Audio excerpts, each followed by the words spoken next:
Welcome everyone. आज के morning news session में आपका स्वागत है। मैं विपिन शर्मा लेकर प्रस्तुत हूँ आपके सामने आज के समाचार पत्रों में छाई हुई मुख्य मुख्य खबरें जो शिक्षा व रोजगार से जुड़ी हुई होती हैं और आपके और हमारे जीवन को किसी न किसी रूप में प्रभावित जरूर करती हैं। तो पहली खबर है, महाकुंभ से दुनिया में छाएगा यूपी। माननीय मुख्यमंत्री योगी आदित्यनाथ जी, उत्तर प्रदेश सरकार, इनका कहना है। प्रयागराज में समीक्षा बैठक के बाद बोले मुख्यमंत्री। प्रधानमंत्री नरेंद्र मोदी के प्रस्तावित कार्यक्रम के 6 दिन पूर्व शनिवार को मुख्यमंत्री योगी आदित्यनाथ ने शनिवार को प्रयागराज पहुंचकर तैयारियों का जायजा लिया और इस पर संतोष जताते हुए कहा कि बाकी जो परियोजना है उनको हर हाल में 10 दिसंबर तक पूरा कर लिया जाए। साथ ही कहा, मुख्यमंत्री ने कहा कि तीर्थयात्रियों और पर्यटकों के स्वागत के लिए स्मार्ट प्रयागराज तैयार है। 13 दिसंबर को प्रधानमंत्री मोदी करेंगे शुभारंभ। 7,000 करोड़ का उपहार देंगे मोदी। प्रयागराज महाकुंभ के औपचारिक शुभारंभ से पूर्व प्रधानमंत्री नरेंद्र मोदी प्रयागराज को 7,000 करोड़ रुपए से अधिक का उपहार देने जा रहे हैं। 13 दिसंबर को प्रधानमंत्री का प्रयागराज दौरा है। प्रधानमंत्री पावन त्रिवेणी संगम का पूजन कर नवनिर्मित भरद्वाज आश्रम कॉरिडोर और श्रृंगेरपुर धाम कॉरिडोर का लोकार्पण करेंगे। महाकुंभ के लिए राज्य सरकार ने 5,496.48 करोड़ की स्वीकृति दी है। केंद्र ने अतिरिक्त 2100 करोड़ रुपए का भी सहयोग दिया है। आगे खबर है, 68,500 शिक्षक भर्ती में 27,000 पदों पर चयन का रास्ता साफ है। नियुक्ति की अभ्यर्थियों की याचिका सुप्रीम कोर्ट ने खारिज कर दी है। देखते हैं खबर को विस्तार से। खबर है, बेसिक शिक्षा की 68,500 पदों की सहायक शिक्षक भर्ती में रिक्त रह गई 27,000 से अधिक सीटों पर चयन के मामले में सुप्रीम कोर्ट ने इलाहाबाद हाईकोर्ट की लखनऊ खंडपीठ के आदेश को यथावत रखा है। मामले में हाईकोर्ट ने आदेश दिया था कि रिक्त सीटों पर राज्य सरकार भर्ती करे। मामले में कुछ अभ्यर्थी कट ऑफ अंक घटा करके रिक्त पदों पर चयन किए जाने की मांग को लेकर सुप्रीम कोर्ट गए। सुप्रीम कोर्ट ने उनकी याचिका खारिज कर दी। इसलिए अब हाई कोर्ट के आदेश के अनुरूप बेसिक शिक्षा विभाग को भर्ती प्रक्रिया आगे बढ़ानी पड़ेगी। 2017 में शिक्षा मित्रों का समायोजन रद्द होने पर आई थी भर्ती। कट ऑफ अंक कम कर रिक्त पदों पर भर्ती की मांग को अस्वीकार कर दिया गया है। साथ ही एक और खबर है, राज्य कर विभाग में 7,513 पदों पर शीघ्र आएगा भर्ती का प्रस्ताव। प्रमुख सचिव के निर्देश पर राज्य कर विभाग तैयार करा रहा है जोन और पदवार समूह ग और घ के खाली पदों का ब्यौरा। लेखपाल भर्ती के लिए जल्द अधियाचन भेजा जाएगा, ये भी नई खबर है।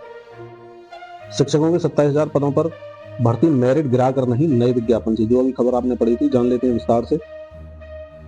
परिषदीय प्राथमिक स्कूलों में 68,500 शिक्षक भर्ती में रिक्त 27,713 पदों पर मेरिट गिराकर चयन नहीं होगा। 6 साल पहले आई भर्ती के लिए अभ्यर्थियों की याचिका को सुप्रीम कोर्ट ने खारिज कर दिया। 6 दिसंबर को इस मामले की सुनवाई में सर्वोच्च न्यायालय ने हाईकोर्ट की डबल बेंच के आदेश में हस्तक्षेप करने से इनकार कर दिया। इससे स्पष्ट है कि हाईकोर्ट के आदेश के अनुरूप 27,713 पदों को नया विज्ञापन जारी करके ही भरा जाएगा। पीसीएस जेके 2022 के 23 अभ्यर्थियों के प्राप्तांक जारी कर दिए गए। हाईकोर्ट के आदेश पर लोक सेवा आयोग ने सार्वजनिक किए प्राप्तांक। 1 फरवरी से इंटर व 17 से मैट्रिक परीक्षा। टॉपर को बोर्ड देगा 2 लाख। खबर है, बिहार बोर्ड से बिहार विद्यालय समिति जो है उसने जारी किया है कैलेंडर। पुरस्कार राशि बढ़ाई गई है। दोनों पाली में होगी परीक्षा। मार्च में इंटर व अप्रैल में मैट्रिक रिजल्ट। मैट्रिक के टॉप 10 विद्यार्थियों को 2,000 रुपए मिलेगी छात्रवृत्ति। साथ ही 1.50 लाख रुपए बोर्ड देगा सेकंड टॉपर विद्यार्थी को। 1 लाख रुपए की राशि मिलेगी तीसरे स्थान पर रहने वाले परीक्षार्थी को। अप्रैल मई में होगी कंपार्टमेंट परीक्षा। 2 से 5 वर्ष तक छात्रवृत्ति देने का भी प्रावधान किया गया है। निजी एजेंसियां जल्द संभालेंगी मेट्रो का परिचालन। दिल्ली मेट्रो रेल निगम डीएमआरसी ने येलो लाइन के बाद 3 और लाइनों पर मेट्रो का परिचालन निजी हाथों में सौंपने की तैयारी पूरी कर ली है। डीएमआरसी ने 2 निजी एजेंसियों को नियुक्त किया है जो येलो लाइन के अलावा वायलेट लाइन, रेड लाइन व ग्रीन लाइन कॉरिडोर पर भी मेट्रो परिचालन की जिम्मेदारी संभालेंगी। इन दोनों निजी एजेंसियों द्वारा नियुक्त चालक जल्द कमान संभालेंगे। चारों लाइनों पर होगी 950 कर्मचारियों की नियुक्ति। साथ ही 363 किलोमीटर की हो चुकी है कुल लंबाई राजधानी में मेट्रो की। 158.68 किलोमीटर नेटवर्क का परिचालन निजी क्षेत्र के हाथों में जाएगा। मदरसा शिक्षा बोर्ड की परीक्षा की आवेदन प्रक्रिया शुरू हो चुकी है। ट्रेजरी चालान के माध्यम से भरा जाएगा परीक्षा शुल्क। उत्तर प्रदेश मदरसा शिक्षा बोर्ड की मुंशी मौलवी सेकेंडरी फारसी एवं अरबी आलिम सीनियर सेकेंडरी फारसी एवं अरबी परीक्षा 2025 के परीक्षा फॉर्म को लेकर दिशा निर्देश जारी कर दिए गए हैं। यह दिशा निर्देश बोर्ड के रजिस्ट्रार ने सभी जिला अल्पसंख्यक कल्याण अधिकारी को भेज दिए हैं।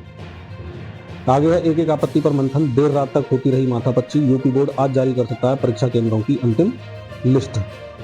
अब विधानसभा में उठेगा जूनियर एडेड शिक्षक भर्ती का मुद्दा। नियुक्ति की मांग। 4 साल से नियुक्ति का इंतजार कर रहे परीक्षा में सफल 43,000 अभ्यर्थी।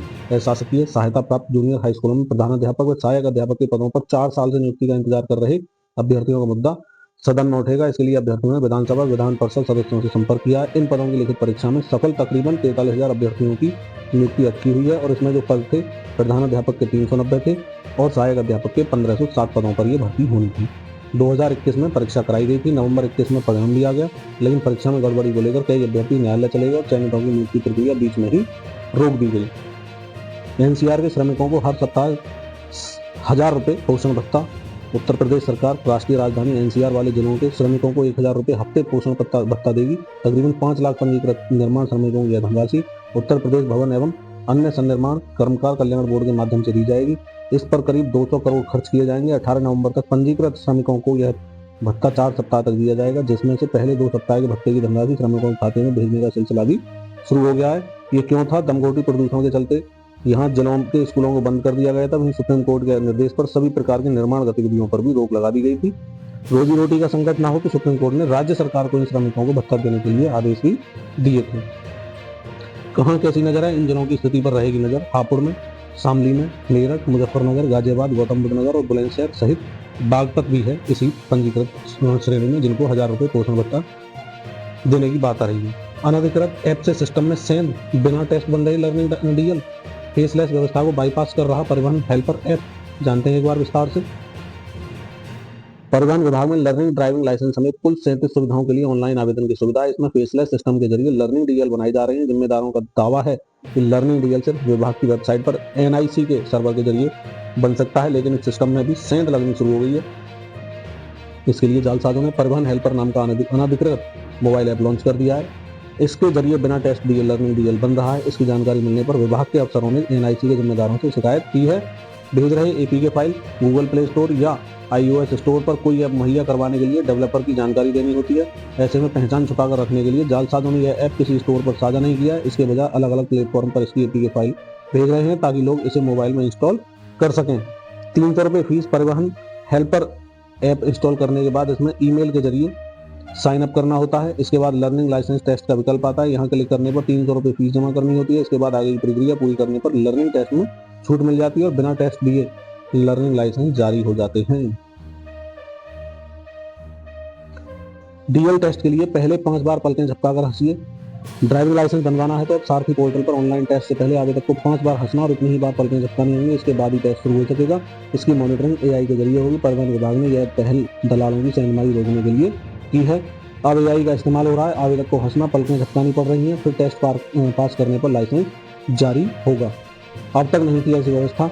परिवहन विभाग ने सारथी पोर्टल पर एआई तकनीक के जरिए एक नया विकल्प शामिल किया। लर्निंग लाइसेंस बनवाने के लिए आवेदक को कैमरे के सामने 3 से 5 बार हंसने पर पलकें झपकानी होंगी। इसके बाद टेस्ट में पास होने पर लर्निंग लाइसेंस जारी होगा। अभी तक हंसने पर पलकें झपकाने की कोई जरूरत नहीं थी। हेड बने सिरदर्द, अहम मौके पर फिर जड़ा शतक। गुलाबी गेंद से मुश्किल में भारत। हेड का भारत के खिलाफ लाल सफेद के बाद गुलाबी गेंद से भी सैकड़ा। मेहमानों के दूसरी पारी में गिरे 5 विकेट। शतक लगाकर भारतीय टीम से विश्व कप चैंपियनशिप व वनडे विश्व कप का फाइनल छीनने वाले ऑस्ट्रेलियाई ट्रेविस हेड गुलाबी गेंद से भी सिरदर्द बन गए हैं। यह हेड ही हैं जिन्होंने शनिवार को भारत के खिलाफ 141 गेंद में 17 चौकों 4 छक्कों की मदद से 140 रन की पारी खेलकर ऑस्ट्रेलिया की पारी को उबारा है। 140 रन बनाए हेड ने 141 गेंद में 8वां टेस्ट शतक भी लगाया। तो देखते हैं भारत और ऑस्ट्रेलिया के बीच क्या होता है अंत में।